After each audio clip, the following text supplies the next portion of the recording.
So it's got many different functions. The obvious one, which everyone's used to in gardening, it's always the beauty one. Hopefully you'll agree it provides quite a lot of beauty to the entrance. And then trying to draw people into the school was one of the key sort of criteria that the head wanted, trying to make it more appealing. The other function of this hedge, it's still trying to get established to a right height, but it's an evergreen hedge that will be high enough to provide a visual barrier from the outside classroom, which is up here. So the kids are sort of sitting there doing their work, and parents tend to wait here. Yeah. So the design was to create a bit of a visual barrier, so that, you know, they're not spinning, "Hey mummy, I'm here." The visual sort of interfering with the end of the lesson at the end of the school day. So it was creating that visual barrier. And then another function of the hedge is providing food. Here we've got Arbutus dunendo, the strawberry tree, providing a lovely fruit. We've got all the herbs a bit further along. There's pineapple guava here, feijoa. So another function is providing food. I think, to be honest, with the fact that England imports so much food from abroad, that the cost of oil is inevitably going to go up and up, and it's just so logical that we've got to start growing more food in the UK and start to go towards being self-sufficient. And so, to me, it just makes sense that we should be growing food everywhere. Sure. You know, any plant I rarely see, unless it's sort of fulfilling another function like providing fertility. Otherwise, I think most things should be providing food nearly. Now, there's a few ornamentals dotted here and there, but mostly sort of that focus on it being really useful, really multifunctional, and it provides food as well as its other functions. Yeah, that's right. So I mean, I've got a few things like this one's growing a lot faster than some of the others, but eventually it will create this hedge that will provide that visual barrier. And has this been in 5 years? Yep. Okay. Nearly everything here in the design here is 5 years old. It was implemented over a year and a half kind of thing, and there's always ongoing sort of maintenance to the design. But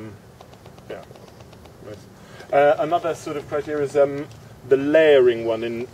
In a lot of ecosystems, you see the layering from small plants all the way up to the tall canopy trees. That's slightly mimicked here, sort of taller trees going down eventually to some of the lower plants over here. So twofold, to create that sort of invitingness and drawing you towards the entrance area, and just that it catches light and works well that way. Okay, should we stroll on a bit? Is that a cotoneaster? It's an unusual hawthorn variety. So those were there before actually, and I'm quite keen on trying, I haven't done it before, but a cleft graft, which is an unusual graft where you can graft onto an established tree and change it to another tree. So I want to try it to change it into one of there's some American hawthorn varieties that are absolutely delicious. Right. Yeah. Someone compared them actually. They were struggling to decide whether they preferred a cherry or this American hawthorn. Good gracious. That is amazing. Family sort of. There's a couple of American varieties that are really yummy. Right. Cool. It's a great tree, isn't it?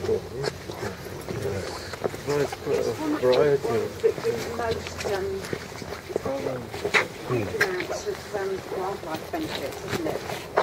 Yeah, just so many animals love it, and it's really good for us too. It's the heart plant, hawthorn. It's meant to strengthen our heart and really good for.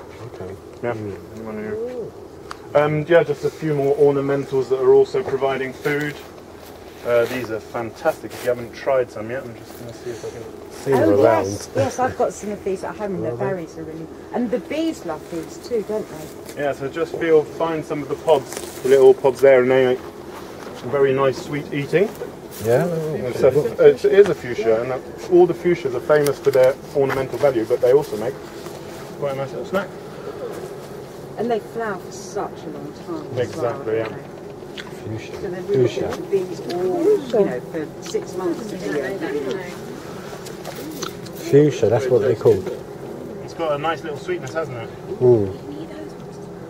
Yeah, it's just finding them. It's just another variety of fuchsia. Yeah. Nutty kind of. What do you eat? Those little pods? Yeah, those little pods there. They've got a slight after pepperiness to them, which is quite interesting.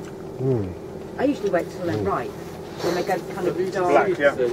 Dark. Yeah, it's the fruit actually, yeah, which will have the seed in the middle. So the fruit of the, so you get the flower then the fruit.